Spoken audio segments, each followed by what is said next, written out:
Most writers think the first act is where you set things up. And that sounds harmless until you realize what it does to your book. Because the moment you treat Act 1 like setup, you write the scenes that are technically fine but emotionally dead. You explain, you introduce, you decorate, you warm the room. And psychological thrillers don't hook people with warmth. They hook people with a single thought that lands like a pebble drop into still water. Something here isn't right. No danger, no violence, no even fear. Just wrongness. The kind of wrongness a reader can't ignore because it feels personal, like it is aimed at the protagonist's life, their identity, their reputation, their sanity, the versions of the past. That is the first act's real job. Break the hero's trust in their reality. And it must happen without you doing anything flashy, because the second you get flashy too early, you create certainty, and certainty kills this genre. So today I'm going to teach you how to build a first act that hooks like a vice. A first act that doesn't say, keep reading because something might happen. It says, keep reading because your understanding of this person is about to become unsafe. And I am going to do it in a way you can actually use, no vague vibes. Because if you can build the first act properly, the rest of your book becomes easier. Your middle stop sagging. Your twist stop feeling random. Your ending stops needing to save the story. It starts to feel inevitable. If you want to master the psychology behind dark fiction, make sure you are enrolled in the Academy by hitting that subscribe button. Next week, we are dissecting how to escalate paranoia, so please subscribe. So here is how this lesson works. I am going to give you a first act framework I call the reality break sequence. It is 6 moves. 6 moves you can build with any premise: missing person, creepy letter, a diagnosis, a foul, a marriage that feels staged, a life that feels edited. And each move has one job: to take the protagonist from my life is normal to my life might be normal only because I have been lied to. Halfway through, I'll show you the most common mistake writers make in Act 1, the one that turns a thriller into a slow drama, and I'll show you the fix. Then we'll do a live build. I'll take a simple premise and map an entire Act 1 on camera so you, audience, can watch the machine assemble. If you are watching this because you have ever written chapter 1 10 times and still felt nothing tightening, this episode is certainly for you. So in most genres, the first act tries to prove one thing: this story will be exciting. In psychological thrillers, the first act tries to prove something else: this story will be invasive. Not loud, invasive. Because your reader didn't click your book for explosions. They clicked it because they want to watch a life collapse in a way that feels plausible and horrible and somehow familiar. So your goal in Act 1 is not to go bigger, is to go closer.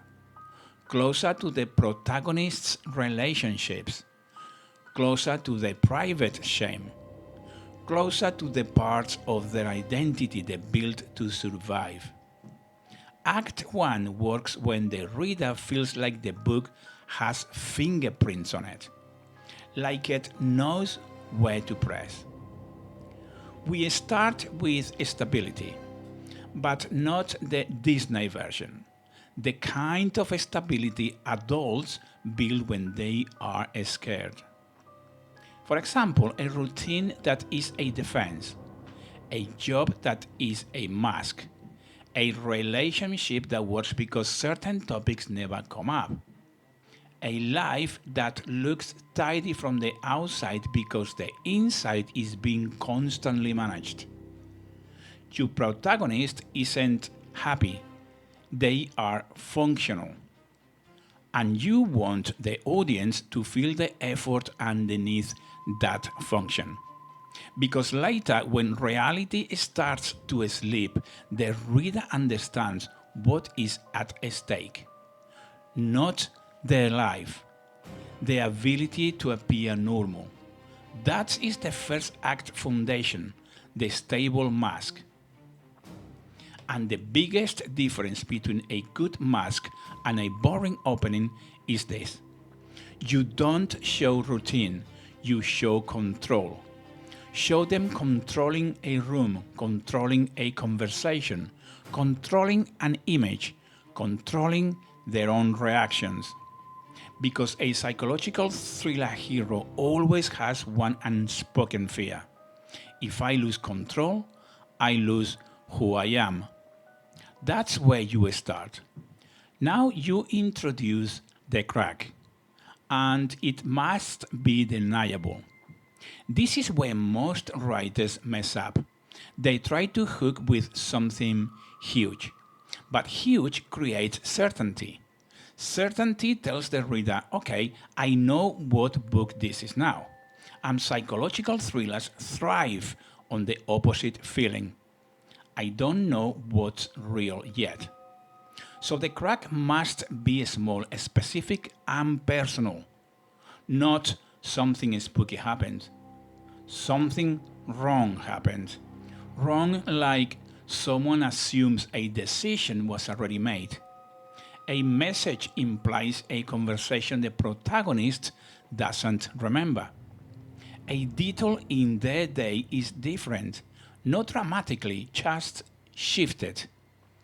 A social interaction feels pre-written, like everyone got the script but them. It should feel like the world did a tiny edit. And the protagonist's first action should not be panic. It should be what real people do. They minimize. They tell themselves they are tired. They accept the first explanation that keeps life stable. But the reader doesn't accept it. The reader feels the splinter. Now your protagonist tries to contain it. They don't announce it. They don't call the police. They don't tell the person they should tell. They keep it private. Why? Because the moment you name wrongness out loud, you invite judgment.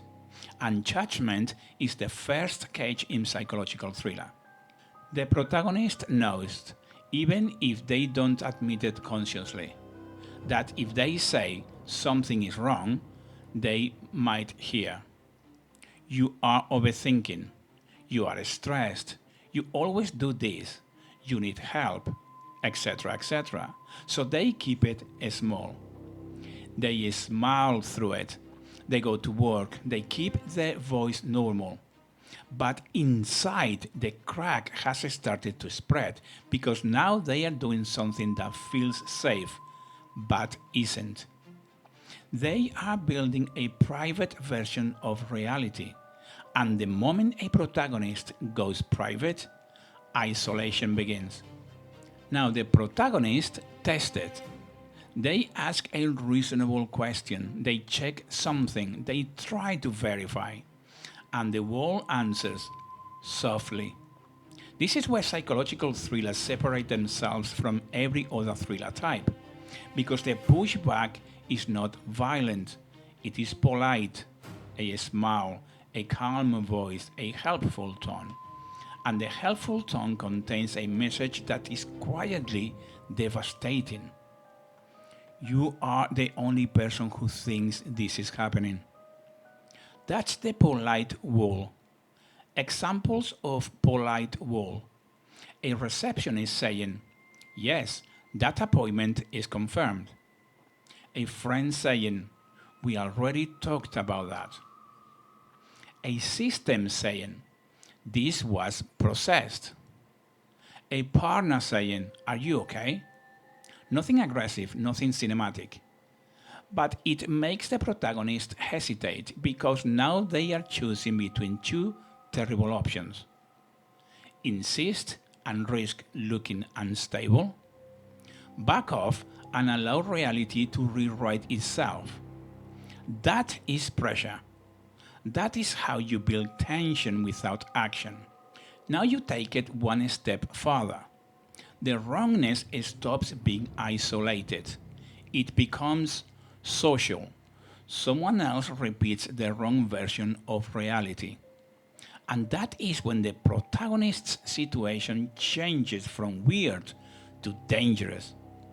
Because once other people believe the wrong version, the protagonist is no longer fighting a clue. They are fighting a consensus. And consensus is what labels people.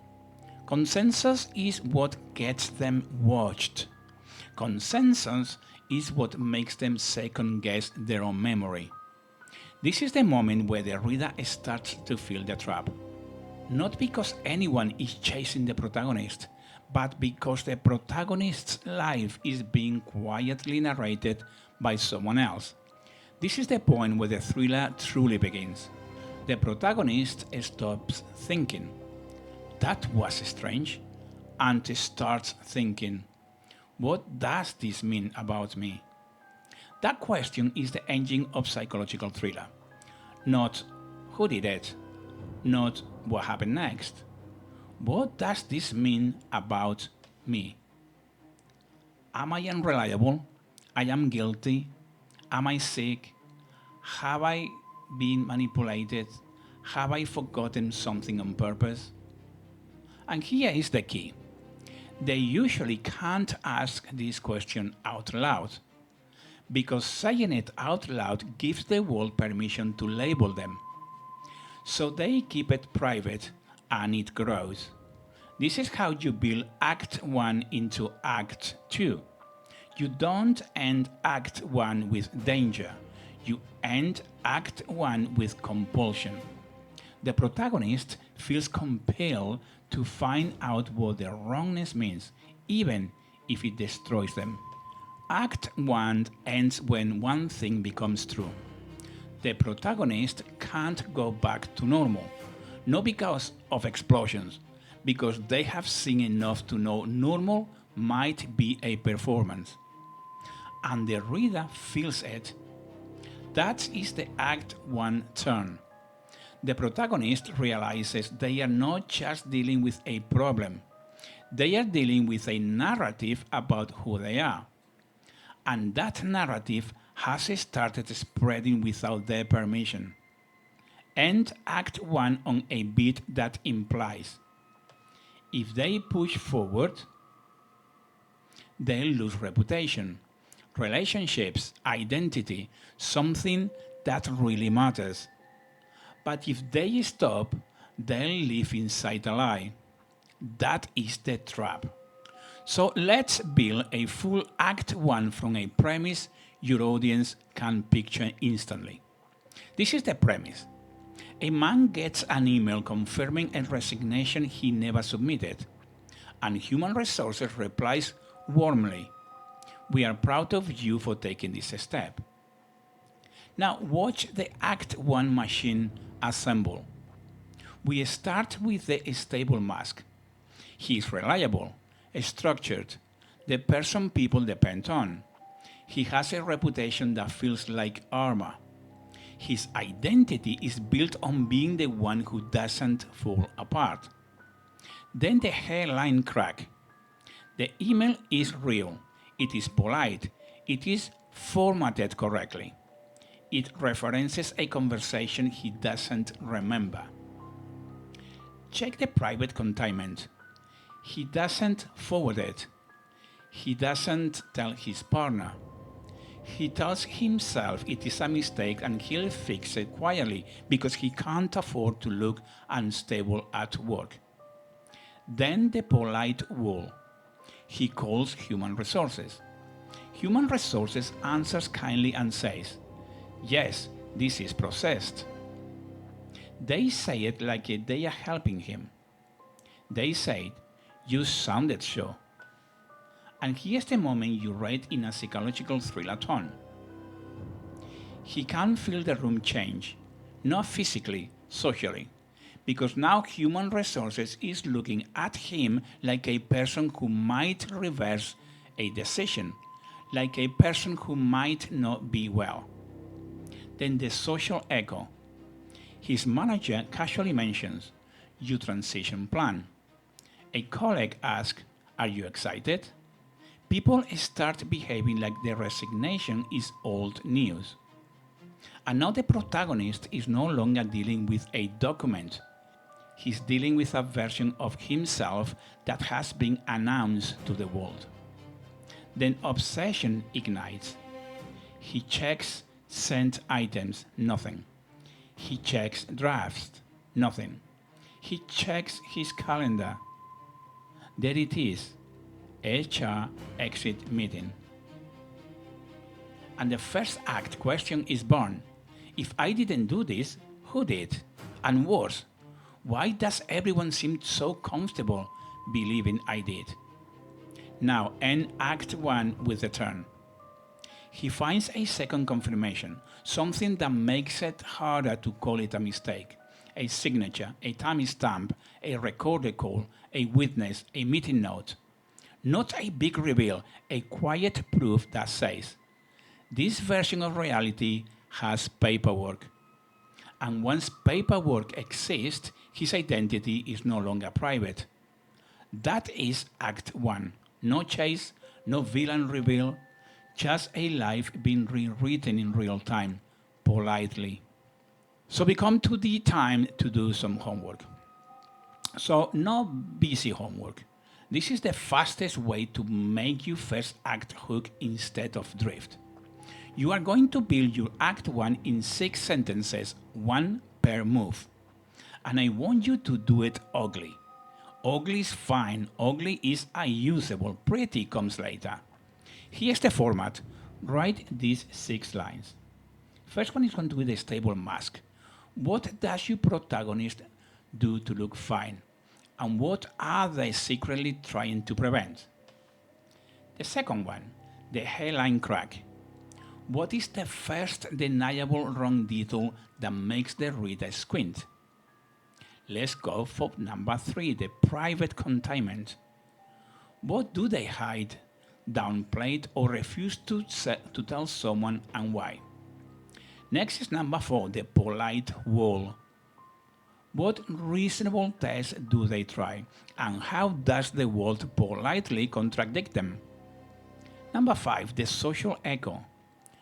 Who repeats the wrong version of reality like it is already agreed? And number 6, obsession ignites. What is the private question that forms, the one they can't stop thinking about? Now, this really matters. End with one more line. Act 1, turn. What is the quiet proof point that makes going back to normal impossible? That's it. 7 lines. If you can write those 7 lines, you have an Act 1 that tightens. So post lines 2 and 6 in the comments. Your hairline crack and your private question. I'll reply and tell you if your Act 1 is going to hook or if it is still too safe. And please subscribe because episode 6 is where we take those 7 lines and convert them into escalating chapters without repetition. So your book keeps tightening instead of wandering. And wandering is how tension dies. See you then.